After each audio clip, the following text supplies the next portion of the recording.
जी, जिसके पास सब्जा और चराई नहीं ना है वो बकरियों का काम करे ना और कोई काम कर ले। बाज लोग बारिश और ये ठंडी हवा से इसको बिल्कुल बचाएं तो आप बचे रहेंगे, अगर नहीं बचाएंगे तो आप मर जाए। जानवर नहीं मरता, देखे ना अभी बकरी मरी है वो तो मर गई है, वो मरा तो फार्मर है ना असल में। देखें जी, वालेकुम सलाम। राणा साहब कैसे हैं? बस शुक्र है जी अल्लाह का। सर फिर से अपना और अपने गोट फार्म का तारुफ करवा दीजिएगा। सर मैं समड़ियाल से हूँ, तहसील समड़ियाल है, जिला सियालकोट है। मेरा फार्म फरदोसपुरा गांव में है। सर आप मल्टी डायमेंशनल शख्सियत हैं, बेशुमार काम एक वक्त में आप करते हैं, मैं इसका निशाहिद हूँ। तो फिर गोट फार्मिंग का ही इंतखाब क्यों किया? और भी तो बेशुमार काम आप कर सकते थे। सर ये शोबा उम्बिया है, हमारे जितने भी नबी हैं सब ने बकरियां चराई हैं। और मैं खुद भी काफ़ी अरसे से, तकरीबन मैं 10वीं जमात में था, मुझे बकरियों का बड़ा शौक़ था। और बकरी मैं जिस वक्त भी बकरियों को बाहर लेके जाता हूँ ना, एक बंदे को वैसे ही इत्मीनान सा मिलता है और सुकून मिलता है। अभी भी देख लें, अल्लाह ने बहुत दिया है, बहुत दिया है। पर अभी भी मैं शाम को रोज़ा रखा हुआ है, अभी भी शाम को आता हूँ, सुकून नहीं मिलता जब तक बकरियों के पास ना हूँ। और ख़ुद ही अपने बंदों के साथ जाता हूँ और ख़ुद ही इनको 1-2 घंटा ज़रूर देता हूँ। माशाल्लाह। यानी रमज़ान के बाबरकत महीने में रोज़े के बावजूद आपकी मोहब्बत की इंतहा यह है कि आप शाम को इनकी चराई लाजमी करते हैं। जी बिल्कुल सर, चराई करेंगे तो जानवर खुश होगा और ये खुश होगा तो अपने मालिक के लिए खैर मांगेगा और मालिक को फिर ही कुछ मिलेगा। अच्छा राणा साहब, समझ आई कि अगर गोट फार्मिंग को बंदा करता है तो गोट्स के साथ उसका लव यानी लगाव होना जरूरी है। जी बिल्कुल सर, देखे ना इसके साथ आपको पता ही नहीं है जानवर बैठा हुआ है, आप आके देखेंगे नहीं तो जानवर को जब देखना ही नहीं है आपको उसके मसले का हल ही नहीं पता लगेगा कि। अच्छा राणा साहब, बकरियों के मसाइल कौन कौन से हैं और उनको समझने में कितना टाइम लग सकता है?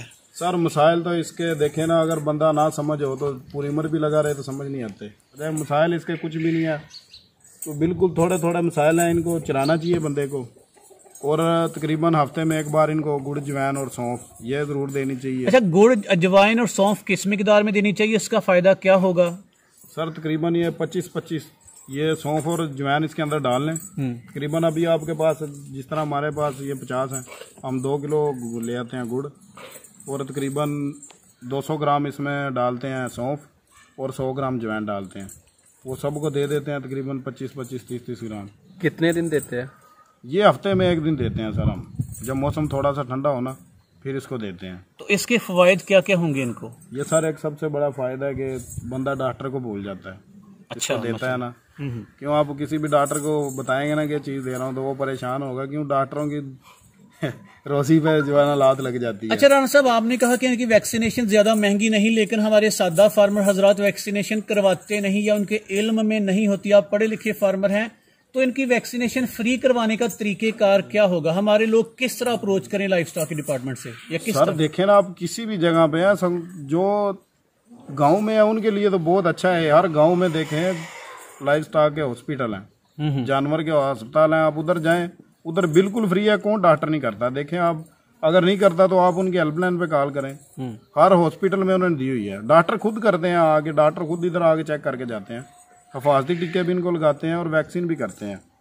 अच्छा राणा साहब, ये भी बताइएगा कि जब मैं गोट फार्मिंग करना चाहता हूँ तो इससे पहले मुझे कौन कौन से इंतजाम कर लेने चाहिए? इसका जो है आप पट्ठों का इंतजाम होना चाहिए, यानी इनके चारे के लिए होना चाहिए, चराई का सिस्टम होना चाहिए। अगर चराई का सिस्टम है आपके पास फिर तो आपको किसी चीज की जरूरत नहीं है। इसके लिए एक शेड बनाए कि जिसमें बारिश वगैरह आए तो ये गिल्ली ना हो। जानवर गिल्ला होता है, क्यों हमारा जो सियालकोट है ना, इसमें अभी देखें आप टेम्परेचर दिल करे 35-37 पे हो और शाम को एक बार हवा चले तो दिल करे टेम्परेचर आपका 18 पे आ जाए, 19 पे आ जाए। टेम्परेचर चेंज होता रहता है बिल्कुल। इसका आप शहर के टाइम देखेंगे आपको सर्दी लग रही होगी, अभी आप देख लें कितना गर्म मौसम है।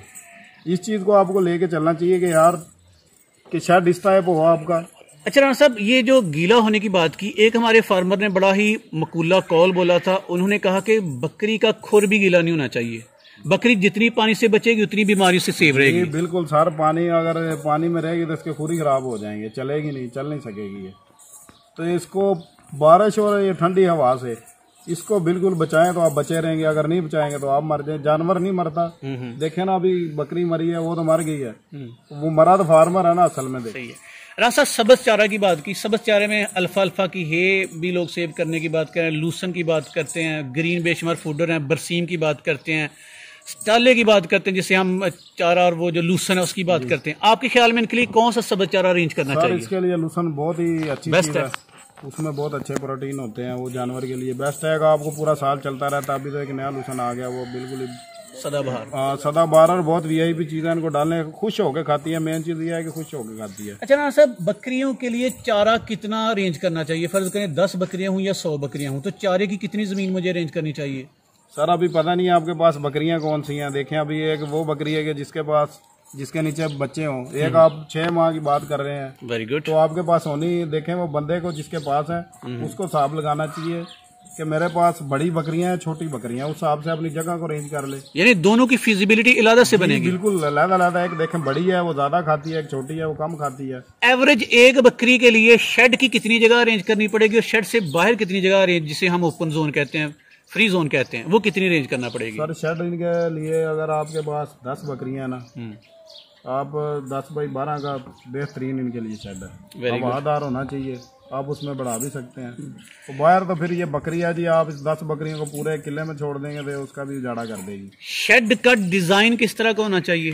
शेड का डिजाइन सर देखें आप, वो तो आपकी जेब में असर करता है जी। आप अगर बिल्कुल लो कास्ट करना चाहते हैं तो आप छत के ऊपर इसके बांस डालें, बांसों के ऊपर ये काई वगैरह डाल दें, ऊपर छापा डाल के हल्की हल्की मिट्टी डाल दें। अच्छा सर, बांसू की बात की, बांसू को पहले भी रिकमेंड किया जा रहा है लो कास्ट शेड के लिए, लेकिन बांसू को कुछ अरसे के बाद दीमक नहीं लग जाता? सर अब दीमक की उधर से 700 रुपए की दवाई मिलती है, वो बांस ऊपर छत पे डालने से पहले वो लगाएं उसको। जबरदस्त इन्फॉर्मेशन। यानी कि अगर आप बांसों के साथ छत बनाना चाहते हैं तो उसके लिए ऊपर जो केमिकल बता रहे हैं वो लगाएं तो दीमक से महफूज रहेगा। बिल्कुल सर, आप वो लगाएं। फिर इसकी जो ड्यूरेशन है बढ़ जाएगी? जी बिल्कुल सर, बढ़ जाएगी। हमने अभी फार्म एक अपना फारग किया तकरीबन 5-6 साल के बाद, हमने बांस उतारे हैं, फिर हमारे काम आ गए हैं बिल्कुल उसी तरह। फिर से पूछूंगा कि क्या सब्जे के और चराई के बगैर बकरियों को पाला जा सकता है? जी, जिसके पास सब्जा और चराई नहीं ना है वो बकरियों का काम करे ना और कोई काम कर ले। बाज़ लोग कहते हैं कि पाला जा सकता है लेकिन उसका खर्चा बढ़ेगा सिटी एरिया में। फिर वो बंदा, पहला सवाल था आपका कि बंदा बकरियों से करोड़पति बन सकता है कि नहीं। जब बकरी आपकी 10,000 की है, खर्चा उस पर 12,000 आ गया तो आप किधर से करोड़पति बनेंगे? आप रोडपति बनेंगे फिर। करोड़पति नहीं, रोडपति आप जो आपके पास है, आप महीने की 30वीं तारीख को आप लोगों के पास मांगने जाओगे यार मैंने बकरी को चारा डालना को 10,000 धारा ही दे दो। अच्छा, ये मक्खी चीनी बकरियां आपने रिकमेंड की हैं हमारे इलाके में गुजरात डिवीजन में, तो मक्खी चीनी बकरियां आमतौर पर कितने बच्चे देती हैं? कितनी देर बाद इनकी जो सुबह वगैरह का अमल होता है?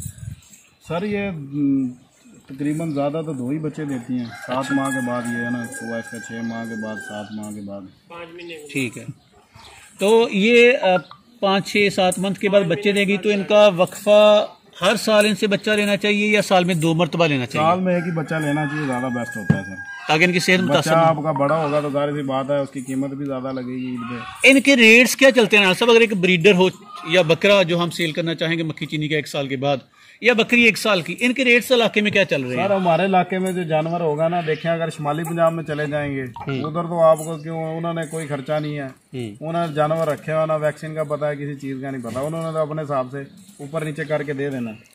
और इनके रेट सर होते हैं ईद पे। अच्छा, अगर देखें कस्टमर आपके पास एक चीज़ है, दिल करे तो फार्मर उसका 50,000 मांग रहा हो, कस्टमर आए तो दिल करे, वो गाड़ी में आए तो उससे 60,000 मांग रहा हो, दिल करे 55,000 दे जाए। वो कस्टमर पे डिपेंड करता है कि आपके मुकद्दर पे डिपेंड करता है। दिल करे ईद पे जाके सेल करना है ना। कुछ लोग होते हैं वो आके चीज़ को चेक करते हैं कि वजन कितना है, कुछ लोग कहते हैं कि खूबसूरती होनी चाहिए, हमें पैसों से कुछ नहीं है, तो वो आपके मुकद्दर पे डिपेंड करता है। हमने चीज़ें जो हमारे जहन में थे कि हम ये 45 का बिक जाए तो शुक्र है, हम वो 50-50 का बेच दे रहे हैं। कस्टमर ने बात भी नहीं की, उसने कहा जी बस मुझे अल्लाह के राह पे देना, जब जो आपको मुनासिब लगते हैं वो ले लें। हमने वो मांगे हैं, कस्टमर दे के चले जाते हैं। और जो वजन देखने वाले हैं वो तो आप जो मर्जी करें, उन्होंने कहा वजन तो 20 किलो तो तू आता 30,000 रुपया मांगना पे। अच्छा सर, गोट फार्मिंग में ब्रीडर का होना बहुत बड़ी कामयाबी होती है जी, तो कितनी बकरियों के लिए ब्रीडरों का होना चाहिए? सर ब्रीडर अगर आपकी बकरियां तैयार हैं तो उनके लिए 20 बकरियों पे एक ब्रीडर रखें और अच्छी क्वालिटी का ब्रीडर रखें तो बेस्ट है। मक्खी चीनी पे आपको राजनपुरी ब्रीडर रखना चाहिए। अब एक आपके फार्म पे मैंने खूबसूरत बात ये देखी कि आपके फार्म पे मक्खी चीनी ब्रीड है और एक ही उम्र की ज्यादातर बकरियां हैं। एक ही उम्र की बकरियों का इंतखाब क्यों किया जाता है या इसका क्या फायदा होता है? सर ये काम मैंने सीखा है अपनी मुर्गियों से जी। तो देखें ना, आप एक आज बकरी सोई है, आप सारी रात वो जागते रहेंगे उसके लिए कि यार ये कल को सोएगी परसों, आप पूरा साल ही जलील होते रहेंगे।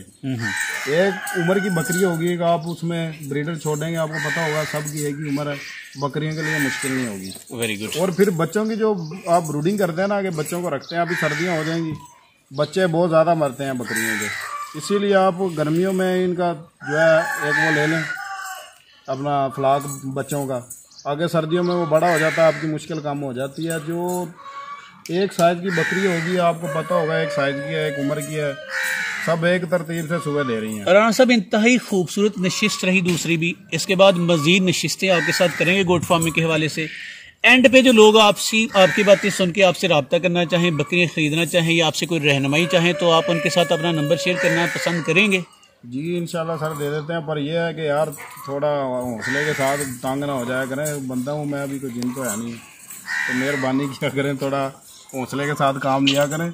जब आप SMS करेंगे उसके 24 घंटे के बाद जवाब आएगा।